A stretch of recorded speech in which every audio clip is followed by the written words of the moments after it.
Today's math lesson is discussing adding and subtracting polynomials using algebra tiles.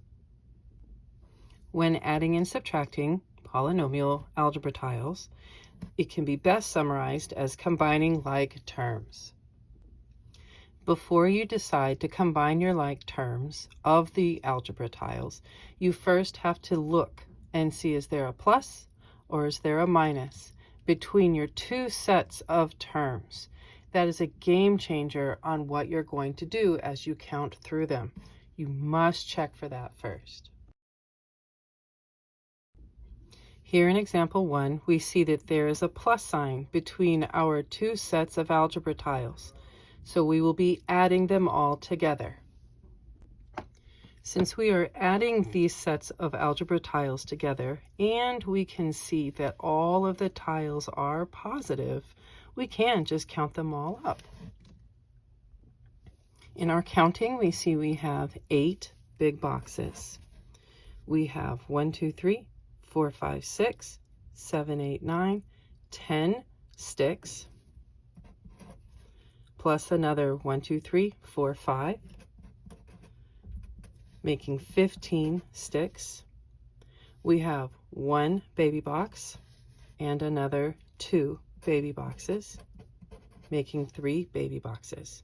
Remembering also that the big boxes are x squared, the sticks are x, and the baby boxes are just a constant number of 3, as the case would be. So as we saw, since there's a plus between the sets of tiles, we're going to combine like terms. Our final answer will be a polynomial, much like this one here, where our numbers up at the front, up at the top of the problem that we counted together, fill in those boxes, creating a final answer of 8x squared plus 15x plus 3. And there you go.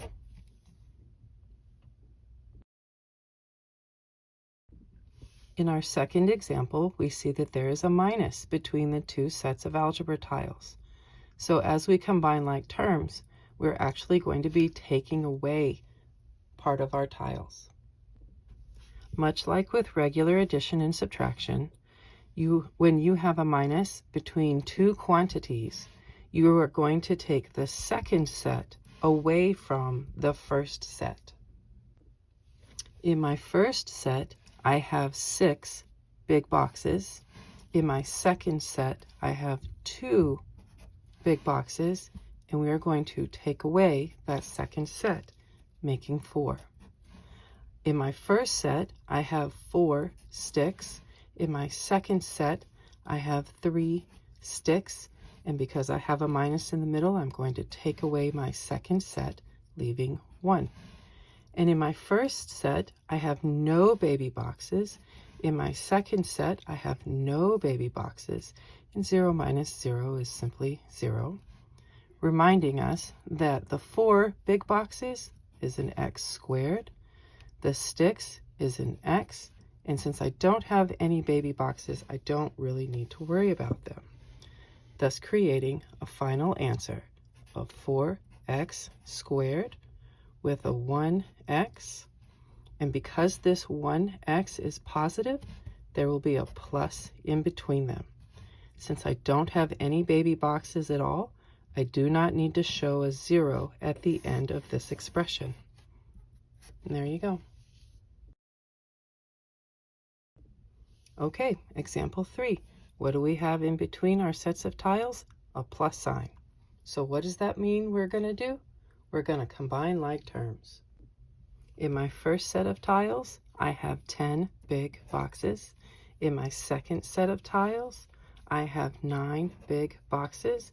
And because there's a plus in the middle, we add them to make 19. In my first set of tiles, I have no sticks. In my second set of tiles, I have 3 sticks. There's a plus in the middle. Let's combine them to make 3. And in my first set of tiles, I have 1 baby box. In my second set of tiles, I have 10 baby boxes. Let's combine them to make 11. Remembering big boxes are represented by x squared. Sticks are represented with an x. And baby boxes, they don't get any variable at all. So our final answer will be 19x squared with a 3x. Because the 3x is positive, we put a plus in the middle. And I also have an 11 that is also positive with a plus in the middle again. And there you go. Here in example 4, we see there is a minus in the middle. So what do we need to do? We need to take away tiles. In my first set of tiles, I have 9 big boxes. In my second set of tiles, I have 7 big boxes.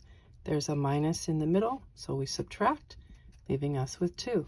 If it is a visual helper to cross them out, then do that. And that might be a really good thing for you. So there were 7 tiles here. I crossed them out, and thus I crossed out 7 tiles on the other one also. On my first set of tiles, I have 7 sticks. On my second set of tiles, I have no sticks. So 7 minus 0, because I have a minus in the middle, is just 7. My baby boxes, I have 4 in my first set of tiles. I have 4 again in my second set of tiles, and because there's a minus in the middle, I subtract them. Again, if it is helpful, cross them out. And the number that you crossed out here in your second set is the same number that you cross out from your first set, leaving you with 0 baby boxes. We remember that big boxes are really x squareds, sticks are really x's. So again, let's put together our final answer. I've got 2x squared. I have a 7x. And then I have 0 baby boxes, so I don't need to show it. Because my 7x is positive, we'll put a plus here in the middle. And there you go. It's our 5th and final example. Do you remember how to get this started? That's right, there's a plus in the middle, so that means we're going to combine like terms. Let's count it up. In my first set of tiles, I have 7 big boxes. In my second set of tiles, I have 9 big boxes, and I have a plus sign in between them, meaning that I now have a total of 16 big boxes. In my first set of tiles, I have 3 sticks. In my second set of tiles, I have just 1 stick. And again, whoops, a little bit presumptuous there. Because I have a plus in the middle, I have a plus there, leaving me with 4 sticks. In my first set of tiles, I have 1 baby box. In my second set of tiles, I have no baby boxes. And again, because there's a plus in the middle, I have a plus here. 1 and 0 make 1. So big boxes are still x squareds, sticks are still x's, and baby boxes don't get a variable. So my final answer will be 16x squared. I have 4 x's. I have 1. I know that my 4x is positive. I know that my 1 is also positive. And there you go.